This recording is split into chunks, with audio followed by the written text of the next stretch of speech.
నన్ను దేవుడు బాగుపరిచినాడు, నాకున్నటువంటి ఆ శాపభరితమైన స్థితిలో నుంచి దేవుడు నన్ను బయటికి తీసుకొచ్చాడు, మీరు కూడా రండిరా స్వామి మారుదురు అని ఆయన సువార్తలాగా చెప్తా ఉన్నాడు. ఎవరో కుష్ఠరోగి.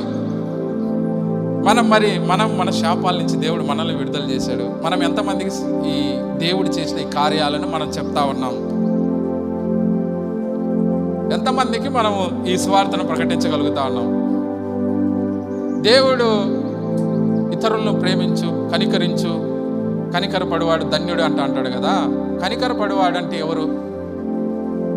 కనికరపడువాడు, ప్రేమించేవాడు ఎవడంటే, మనం దేవుని నమ్ముకొని బాగుపడ్డాం కదా, మనలాగానే వాడు కూడా బాగుపడాలని చెప్పడమే కనికరించడం, ప్రేమ. నువ్వేదో ఒక అర్ధసరి బియ్యం ఇచ్చి అర్ధసరి కందిపప్పిస్తే కాదు. ఇప్పుడు నువ్వు ఎట్లా మారినావు, మనం ఏ విధంగా దేవుని నమ్ముకున్నామో నాలాగే వాడు కూడా రావాలని నువ్వు ఇష్టపూర్వకంగా వాడిని మార్చి దేవుని దగ్గరికి తేడమే